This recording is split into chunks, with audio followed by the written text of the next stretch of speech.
بسم الله الرحمن الرحيم الحمد لله رب العالمين الرحمن الرحيم مالك يوم الدين إياك نعبد وإياك نستعين اهدنا الصراط المستقيم صراط الذين أنعمت عليهم غير المغضوب عليهم ولا الضالين رب اغفر لي ولوالدي وللمؤمنين آمين. Surat Al-Baqarah ayat 207. Wa minan nasi may yashri nafsahu ibtigha'a mardatillah wallahu raufum bil ibad. Bismillahirrahmanirrahim. Bismillahirrahmanirrahim.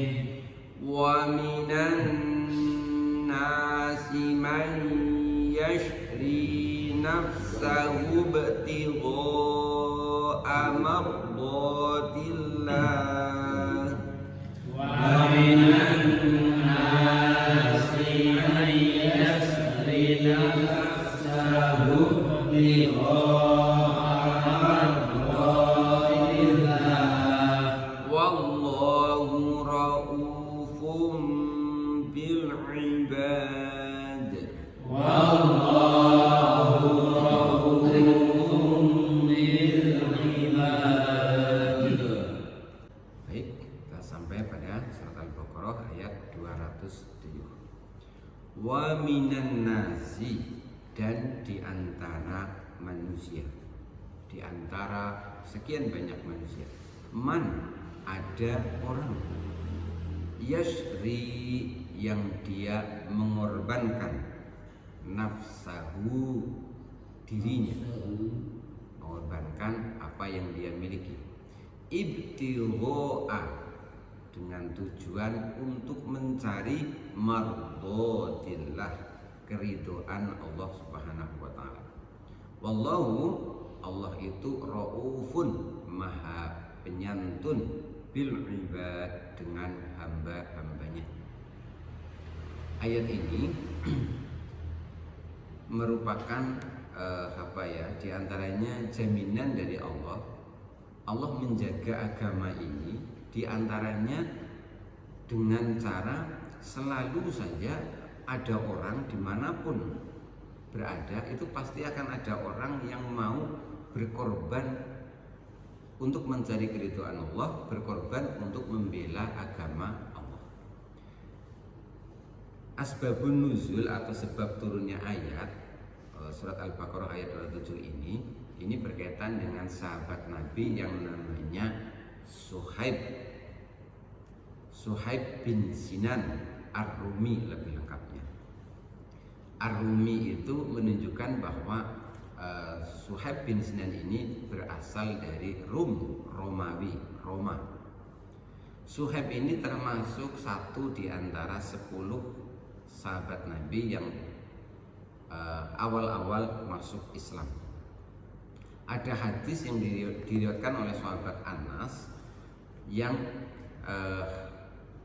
bercerita tentang, di dalamnya itu menyebut nama Suhaib. Kata Nabi begini, pelopor agama Islam ini itu ada 4 orang, kata Nabi. Aku sendiri yang berasal dari Arab, kemudian Bilal yang berasal dari Habsi, Afrika, kemudian ada Salman Al-Farisi, Salman yang berasal dari Persia, negara Iran sekarang. Dan ada satu lagi, Suhaib bin Sinan, yang berasal dari Romawi.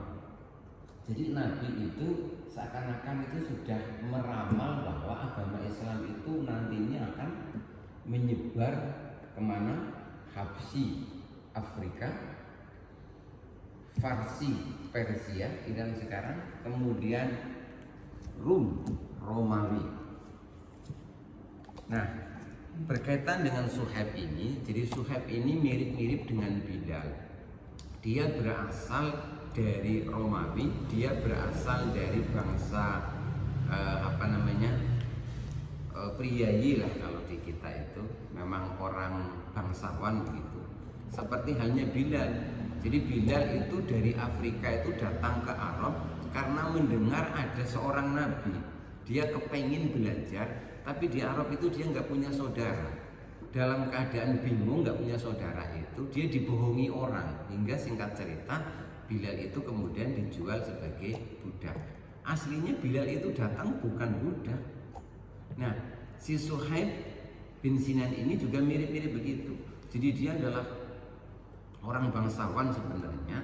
Dia itu datang di Arab itu karena dia mendengar ada, kan pada waktu itu banyak pendeta-pendeta itu bercerita bahwa ini sekarang telah datang orang yang punya ciri-ciri Nabi akhir zaman, maka dia datang. Tapi singkat cerita bahwa si Suhaib ini dia datang dengan keluarganya, tapi nasibnya mirip-mirip dengan Bilal. Dia itu menjadi budak. Tapi karena dia ini orang cerdas, singkat cerita akhirnya dia itu ada yang membebaskan dirinya sehingga dia tidak lagi menjadi budak. Karena Suhaib ini pintar, cerdas, dia pun berdagang hingga dia menjadi orang yang kaya raya. Nah, ketika dia waktu itu Rasul itu masih berdakwah secara sembunyi-sembunyi.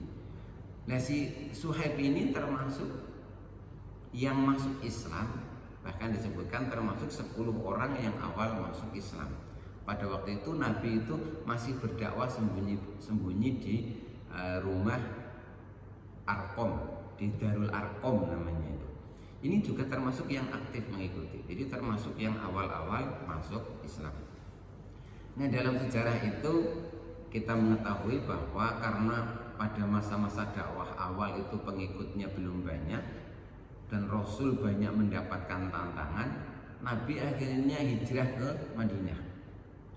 Hijrah secara sembunyi-sembunyi. Nah, ini sahabat-sahabat yang lain yang sudah masuk Islam kemudian menyusul hijrah tapi sembunyi-sembunyi juga.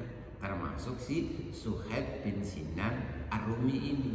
Pada suatu malam Suhaib ini dengan sembunyi-sembunyi kemudian hijrah ke Madinah. Padahal pada waktu itu Suhaib ini sudah ditahan. Jadi dia menjadi tahanan rumah kalau sekarang. Karena orang-orang tahu ini Suhaib ini sahabatnya Nabi Muhammad. Dia ini sudah masuk Islam, maka dijaga bagaimana caranya agar Suhaib bin Sinan ini jangan sampai ikut hijrah. Tetapi orang-orang kafir Quraisy pada waktu itu berniat menahan Suhaib ini karena ada motif yang lain. Tidak hanya karena benci dia mengikuti Nabi. Motif lainnya apa? Karena Suhaib ini kaya raya. Jadi khawatir kalau nanti hijrah hartanya ikut dibawa. Nah, ceritanya pada suatu malam si Suhaib ini dia sebelum dia itu dengan sembunyi-sembunyi itu pergi meninggalkan rumahnya, dia itu mengumpulkan hartanya, uang, emas dan seterusnya itu dikubur. Dia menggali tanah lalu dikubur gitu. Terus dia pergi tanpa membawa bekal yang banyak. Dia hanya bawa panah, hanya bawa pedang untuk melindungi diri.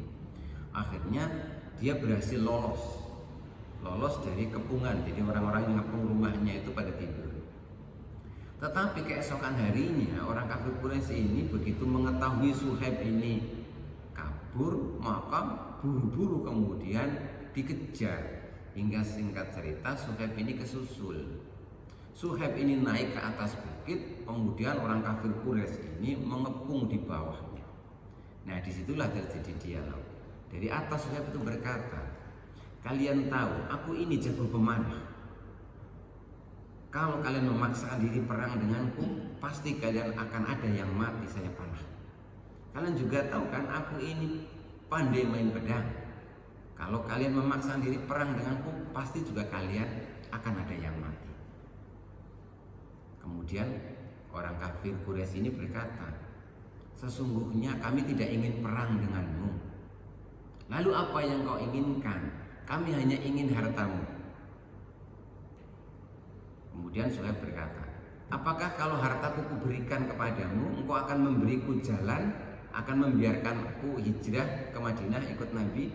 Orang kafir Quraisy ini kemudian berkata, ya kami akan membiarkan kamu untuk menyusul Muhammad.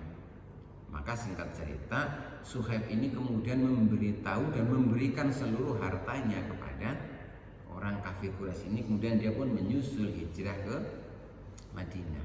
Sesampainya di Madinah itu, Rasul menyambutnya dengan gembira, dengan tersenyum, dengan memberikan kabar gembira, wahai Suhaib, engkau sungguh luar biasa.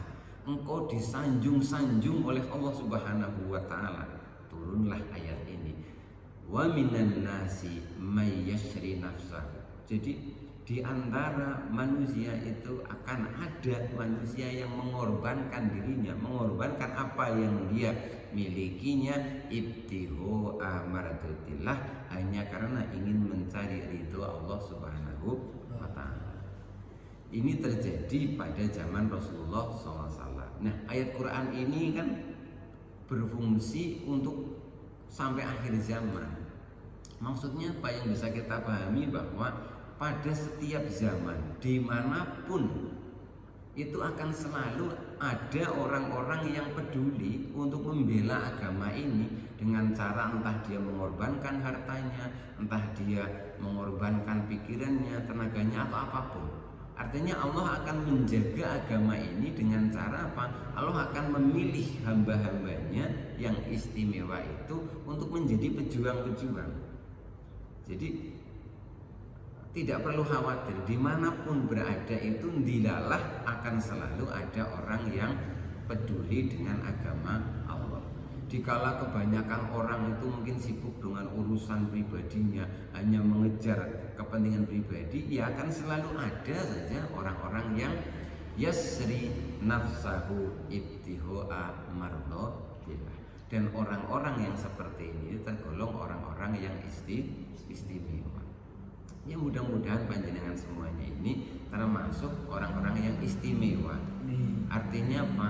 Mungkin dikala banyak orang tidak peduli dengan masjid ini, tidak peduli dengan agama ini, tapi jenengan masih mau peduli, seperti yang dilakukan oleh Suhaib bin Sinan Ar-Rumi, berasal dari Rum, Romawi.